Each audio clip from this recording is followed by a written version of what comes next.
We're going to talk about how we can turn somebody who doesn't know you at all, a complete stranger, into a personal connection by way of outbound email. Because at some point or another, the stream of personal connections is going to dry up. This happened to me in 2023, where I had a total work drought. My bank account was dwindling, I had no work lined up, I was freaking out. I was and am great at making videos, but I didn't know anything about bringing in new clients. So I reached out to somebody who did. My name's Anthony Cicconi. I'm a co-founder and CEO of Incendium Strategies. Very, very simply, like Outbound at its core is literally just you are reaching out to someone rather than them reaching out to you. In our world, that often looks like, doing your research online, finding people who are valid and prospective buyers of what you have and what you offer and how you can help them, and then reaching out to them again, cold, without any previous contact, and just trying to start a conversation to see if we can be helpful. Thanks to Anthony, now we both know what outbound email is.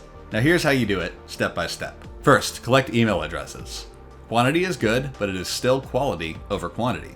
Whether you have 30 contacts or 400 contacts, just make sure that they are the right contacts. Generally speaking, you need to find people to reach out to who will need what you offer or who will be helped by what you can do. You need to think to reach out to people who could really benefit from what you're able to give them. I use Apollo.io for this. You can also use LinkedIn Sales Navigator. In Apollo, I use keywords to find the exact prospects I'm looking for. You want to make that number of search results go up. Now, download your email addresses and put them into a spreadsheet. Now you got to write some copy. Aside from making it valuable and making each email as unique as possible, I would say keep it scannable rather than readable. Most people, don't want to spend 2 minutes reading a really long verbose email. This is not the time or the place for jargon or lingo. It's not the time to be pushing stuff like that, being overly aggressive or pretending like you know details about someone that you don't. That's kind of like this whole trendy thing right now where it's like, freak me out. Yeah. Yeah, like, hey Bennett, you're in LA. Like, have you ever been to this restaurant or something like that? Like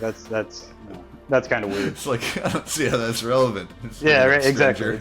It's not. That's actually a huge thing. Yeah. It's not. Yeah. You want to write one opening message and 3 follow-ups. The first message should be short and to the point. The second message, you add some more details about what makes you valuable to the prospect.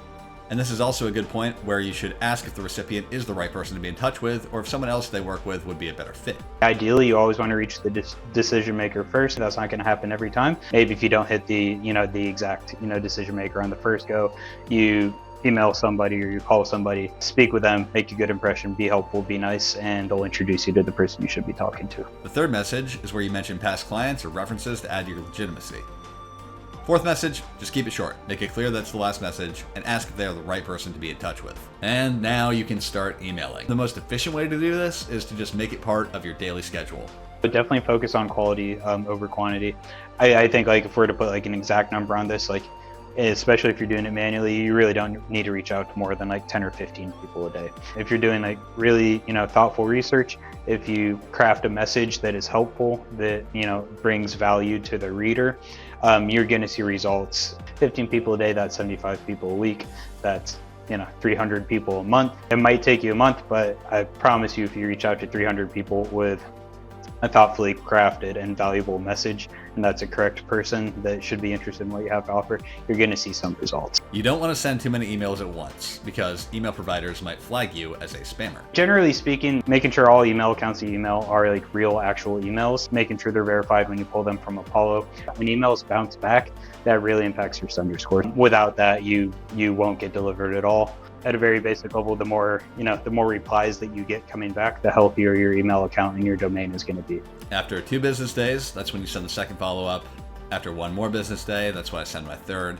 And then after 3 more business days, that's when I send my 4th and final follow-up. You can use a calendar app to track when you need to follow up with people, or you can schedule your follow-ups ahead of time and just make sure you cancel them if they do get back to you. Now your goal here is to book a discovery call, a video call, a Zoom, or Google Hangout, or whatever, where your prospective client can now put a face to your name. They know you're a real person, you're not an AI chatbot.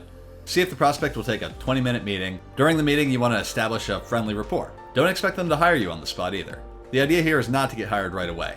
It's to turn a stranger into a warm lead or just like a personal connection, sort of like your personal connections that have gotten you to this point. I used to constantly worry about being perceived as a spammer when I'm doing all these follow-ups. But the reality is, if somebody's the right person, if they're a quality contact, which we already established earlier is important, if there's someone who actually could get value from your emails, they're not going to mind a follow-up. I've never had someone say, "Oh my God, Bennett, stop emailing me. I don't care." More often than not, I get responses that are like, "Hey, thank you so much for the follow-up. I haven't been able to move on this, but blah, blah, blah, blah, blah. Let's set up a call." And those are some of the best people that I've ended up working with. There are a million possible reasons that someone can respond to your first email. And we see so much success on, again, the second, third, and fourth. And really the third email is what we always find the most success on. It's really, again, just like putting yourself in position to be there when they think of you and, trying to be helpful. Just because I haven't responded to the first one does not mean at all that they're not interested. I have the receipts for this. People like getting follow-ups if they're the right people and if you can actually offer them some value. After the video call, you got to keep in touch. 90% of people who you get a video call with are not going to be ready to hire right away. LinkedIn is one way you can stay top of mind of making sure you follow each other, interact with each other's posts.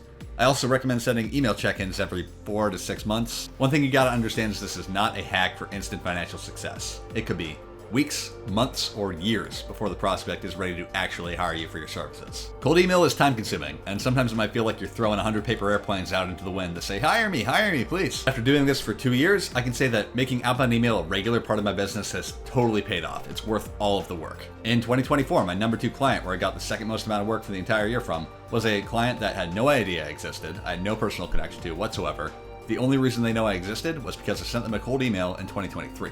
And they're not the only clients who've gotten this way. It really adds up. Special thanks to Anthony for joining us on this video and for teaching me so much about Outbound in the first place. Shout out to his company, Incendium. If you found this video to be helpful, if you found what I'm saying to be interesting or potentially relevant to what you're working on right now, feel free to reach out to me, reach out to Incendium at any time. We help with all sorts of things from very light touch, email focused only package to kind of bigger engagements where we'll do ads and we'll do newsletters and we'll do cold calling and stuff like that as well. Besides YouTube and LinkedIn friendly videos like this one, West Coast makes video content for businesses and organizations with a special focus on aviation and aerospace companies. Subscribe on YouTube, follow us on LinkedIn, follow us on Instagram, all that good stuff. If you want to see more videos like this about running a small business, as well as videos about airplanes, aviation, aerospace, awesome stuff that flies.